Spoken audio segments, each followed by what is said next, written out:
Hi guys, so for my policy, I chose the No Child Left Behind Act of 2001, and it's been super interesting to do this paper and to kind of research this policy.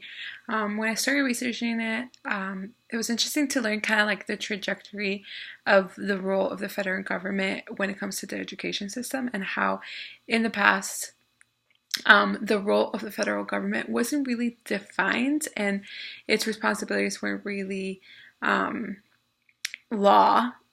So it was just kind of left up to the state to regulate, and really the federal government's role was mainly collecting information about the nation's schools and just administering a few specialized programs. So it was very sort of like a bookkeeping type role. And so prior to the 1950s and the early 1960s, it didn't really seem like that role would really extend past that. And it seemed like it was really just going to stay very uninvolved. And for a long time, there was kind of like this debate between those who wanted to see the government more involved and those who wanted to maintain the role of the government to limited role. And so the turning point came via two acts, so the National Defense Education Act of 1958 and the Elementary and Secondary Education Act of 1965.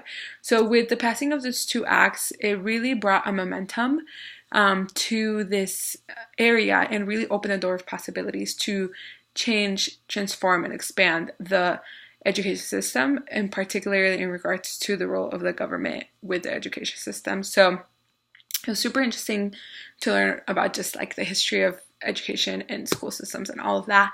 And so with the No Child Left Behind Act, it was introduced in 2001, and it was actually signed into law by President George Bush.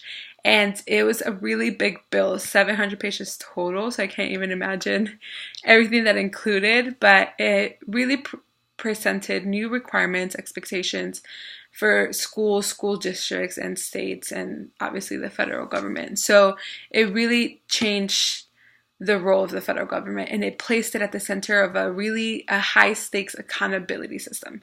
So that's what it was aiming to do, is bring about accountability.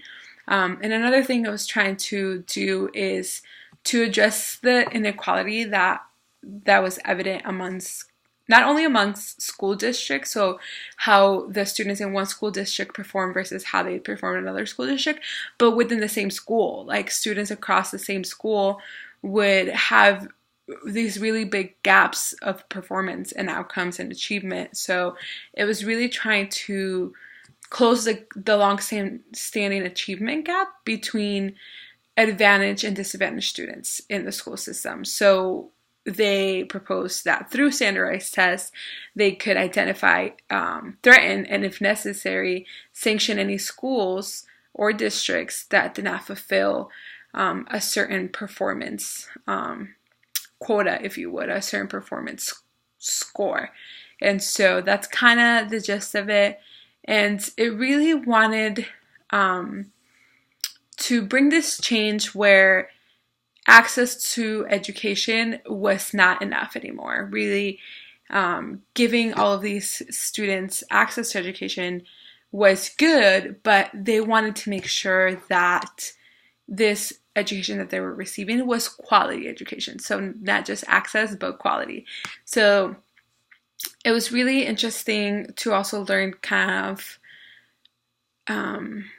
the pros and cons of this policy, and also just the different thoughts about it when it was passed and how it was implemented and how it affected the system. And one of the things that I read about was that it's really hard to come up with an accurate and workable system of test-based accountability. And so it's very hard to create and implement. And so this was one of the critiques that was given for the No Child Left Behind Act of 2001.